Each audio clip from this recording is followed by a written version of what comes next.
కర్నూలు జిల్లా పాల ఉత్పత్తిదారుల పరస్పర సహాయ సహకార సమితి పాల ఉత్పత్తి కర్మాగారం నంద్యాల వద్ద ఉద్రిక్తత చోటు చేసుకున్నది.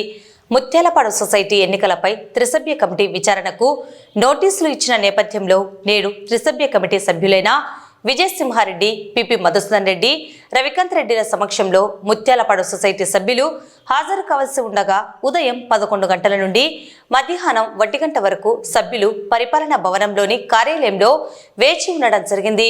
ఈ నేపథ్యంలో పాలక మండలి ఏర్పాటు చేసిన త్రిసభ్య కమిటీ సమావేశాన్ని అడ్డుకోవడానికి చేపట్టిన ప్రయత్నాల దృష్ట్యా గట్టి పోలీస్ బందోబస్తును ఏర్పాటు చేశారు. గత నెల 29వ తేదీ నిర్వహించాల్సిన త్రిసభ్య కమిటీ సమావేశం పోలీస్ అధికారుల సూచనల మేరకు వాయిదా వేయడం జరిగిందని, నేడు ఈ కమిటీ నిర్వహించేందుకు రావడం జరిగిందని త్రిసభ్య కమిటీ సభ్యులు తెలిపారు. ఈ రోజు కూడా నిర్దేశించిన సమయానికి వారు రాని పక్షమున ఈ సమావేశాన్ని 10వ తేదీకి వాయిదా వేస్తున్నట్లు త్రిసభ్య కమిటీ సభ్యులు వెల్లడించారు. ఈ సందర్భంగా త్రిసభ్య కమిటీ సభ్యులు విజయసింహారెడ్డి, పిపి మధుసూదన్ రెడ్డి మాట్లాడుతూ ముత్యాలపాడు సొసైటీ పాలకవర్గ సభ్యులకు విచారణ నిమిత్తం నోటీసులు పంపడం జరిగిందని, వారు నేడు సమావేశానికి హాజరు కాలేదని తెలిపారు. తదుపరి త్రిసభ్య కమిటీ మరోసారి సమావేశం నిర్వహించి నిర్ణయం తీసుకోవడం జరుగుతుందని వారు తెలిపారు. డైరెక్టర్ల ఎన్నికలను నిర్వహించేందుకు నిర్ణయం తీసుకోవడం జరుగుతుందని, త్వరలో ఎన్నికలు జరగనున్న నేపథ్యంలో పాల ఉత్పత్తిదారుల సొసైటీ సభ్యులు ఎన్నికలు సజావుగా ప్రశాంతంగా జరిగేందుకు సహకరించాలని కోరారు. 10వ తేదీ నిర్వహించే త్రిసభ్య కమిటీకి ముత్యాలపాడు పాలకవర్గ సభ్యులు నేరుగానైనా లేదా మీడియా ద్వారా లేదా రిజిస్టర్ పోస్టు ద్వారానైనా వివరణ ఇవ్వవచ్చని త్రిసభ్య కమిటీ సభ్యులు పేర్కొన్నారు. ఈరోజు కర్నూలు జిల్లా పాల ఉత్పత్తిదారుల పరస్పర సహాయక సహకార సమితి లిమిటెడ్లో మార్నింగ్ జరిగినది, అంటే ఈరోజు ఉదయం 11 నుంచి 1 గంట వరకు జరిగిన విషయం అందరికీ తెలిసిందే. ఇక్కడ మేము 11 నుంచి 1 గంట వరకు వేచి చూసాం, అంటే ఎదురు చూసాం వాళ్ళ కోసం. వాళ్ళు 1 గంట లోపల రాలే. మేము అప్పుడు దీని తీర్మానం సాయంత్రం ఇస్తామనే లోపల మళ్ళీ వాళ్ళు బయలుదేరి రావడం జరిగింది. 1 గంటన్నరకు సిఐ గారు, మన నంద్యాల తాలూకా సిఐ గారు ఒక రిక్వెస్ట్ లెటర్ ఇచ్చారు. దాని ప్రకారం అంటే వాళ్ళు మళ్ళీ వచ్చి మేము ఇది మాకు అవకాశం మళ్ళీ కల్పించాలి. ఈరోజు అంటే వాతావరణం బాగాలేదంట, మళ్ళీ ఎందుకు బాగాలేదో నాకు కూడా తెలుసు. అటు ఇటు అందరు పోలీసు వాళ్ళే ఉన్నారు. మధ్యలో ఎవరు వాతావరణం డిస్టర్బ్ చేస్తున్నారో నాకు కూడా కరెక్ట్గా తెలియదు. అది మీరే అర్థం చేసుకోండి, బాగుంటుంది. కానీ 10వ తేదీకి వాయిదా వేయడం జరిగింది. ఆ వాయిదా కూడా మా ముందు వచ్చేయని చెప్పారు వాళ్ళు. ఎందుకంటే మా ముందు రావడానికి వాళ్ళకు కొంచెం ఇబ్బందికరంగా ఉంది. మేము వాళ్ళ కాడికి పోయి తీసుకోవాలన్నట్లు కొంచెం పద్ధతులు ఉన్నాయి. అంటే కొత్త కొత్త పద్ధతులు ఈ మధ్య అలవాటు అవుతున్నాయి ఎట్లా మరి.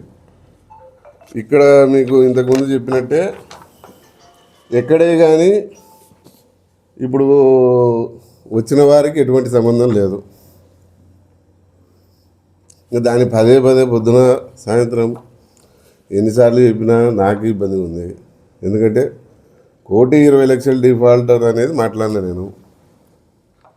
దాని మీద మటుకు రాదు జవాబు. ఏదో మీరెట దూకినారో చెప్పండి, నేనెట దూకినారో చెప్తా అన్నట్టు చెప్తున్నాడు.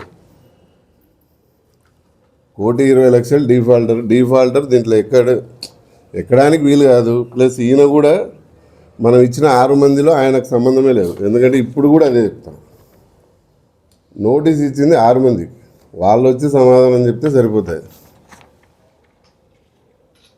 ఇంకా పెద్దగా చెప్పి ఉపయోగం లేదనుకుంటున్నాను. 10వ తారీఖు మళ్ళీ వాళ్ళ వివరణ వస్తుంది. ఈసారి రిజిస్టర్ పోస్టే, మళ్ళీ ఇట్లా అవకాశం ఉండదనుకుంటున్నాను. ఆ రోజు మళ్ళీ తెలియజేస్తా. ఆ రోజు వాళ్ళ వివరణ వచ్చేదాన్ని బట్టి మళ్ళీ ఆ రోజు ఏమైనా కొత్త లెటర్ వస్తుందో తెలియదు, రిక్వెస్ట్ లెటరు.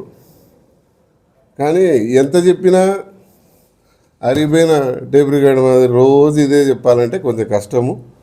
ఏదన్నా ఉన్నా ఫస్ట్ డిఫాల్టర్ అయిన అతను దాన్ని నింద పడింది, ఆ నిందను ముందు క్లియర్ చేసుకుంటే బాగుంటుంది.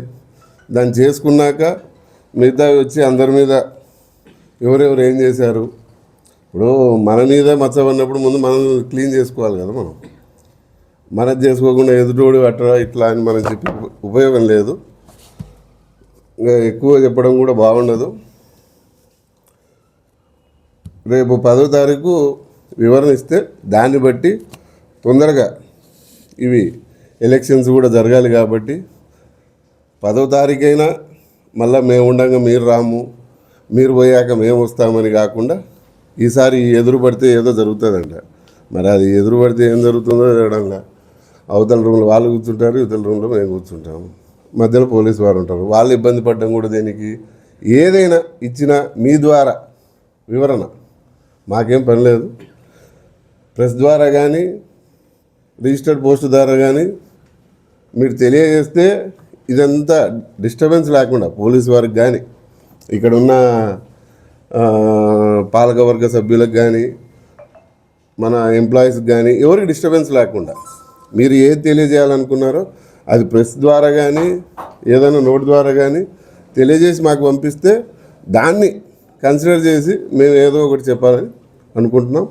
మళ్ళీ ఆ రోజు కూడా మేము వస్తాము, మేము వచ్చే ముందు వీళ్ళు వెళ్ళిపోయారు అనేది కాకుండా